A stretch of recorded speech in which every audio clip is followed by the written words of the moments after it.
যুগের পরে যুগ কেটে যায়, মানুষ তাকে ভোলে না। চলে না রে কাকে ছাড়া চলে না, কে সে পরিচয় কি তার? হাসির রাজা, জ্ঞানের রাজা, রসিক রাজা গোপাল ভাঁড়। পাল্টা তারপর আমার ভোর কই। আর দাদা বলবেন না, গিন্নিটা তো জিমে যেতে বলছিল, তাই জিমে গিয়ে এরকম রোগা হয়ে গেছি। ও দাদা সময় সাথে সাথে তুমি খুব পরিবর্তন হয়ে যাচ্ছ। আসলে দাদা একটু আমি স্টাইলিশ হওয়ার চেষ্টা করছি। দাদা দেখতেই তো পাচ্ছি, ধুতি থেকে প্যান্ট, কুর্তা থেকে গেঞ্জি। হ্যাঁ ইয়েস।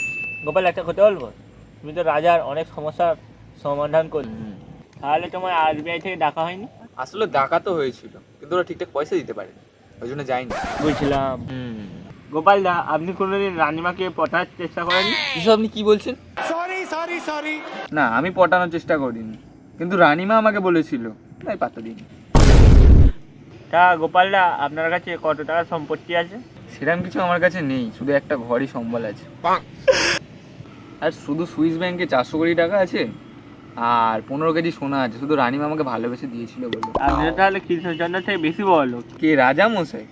আরে ও তো মনে হয় চুদির ভাই। গোপাল দা, আবার কি শনি রবি আর দেখা হবে নাকি? আর কোথায় দেখা হবে, এখনকার বাচ্চারা তো সব ফোন নিয়ে ব্যস্ত থাকে। আর কিছু বলার নেই আমার। দেখতে যদি যাও তাহলে করে নাও সাবস্ক্রাইব। টাটা বোকাচোদা, আই লাভ ইউ।